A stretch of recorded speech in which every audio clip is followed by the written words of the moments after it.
এটি একটি বিচ্ছিন্ন দ্বীপ। এখানকার বিদ্যুৎকে সচল করার জন্য আমরা মনে করছি। আজ ব্যাপক জনসমাগমের মধ্য দিয়ে ভোলার মনপুরায় জামাত কর্মী ও সহযোগী সমাবেশ অনুষ্ঠিত হয়।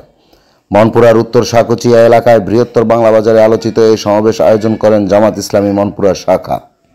আল্লাহর আইন চাই, সৎ লোকের শাসন চাই, এই স্লোগানে মুখরিত হয় পুরা সমাবেশের স্থল।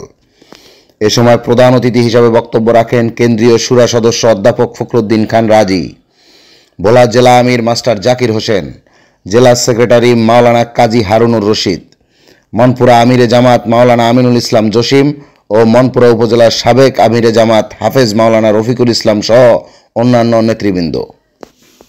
উক্ত সমাবেশ থেকে সরকারের প্রতি যৌক্তিক সময়ের মধ্যে গ্রহণযোগ্য একটি নির্বাচনের দাবি জানানো হয়। অন্যদিকে মনপুরায় বিদ্যুৎ সংকট, যোগাযোগ সংকট নিরসনে যথাযথ পদক্ষেপ গ্রহণ এবং চর নিজামকে মনপুরার সাথে যুক্ত করার জন্য প্রশাসনের জোর দাবি জানানো হয়।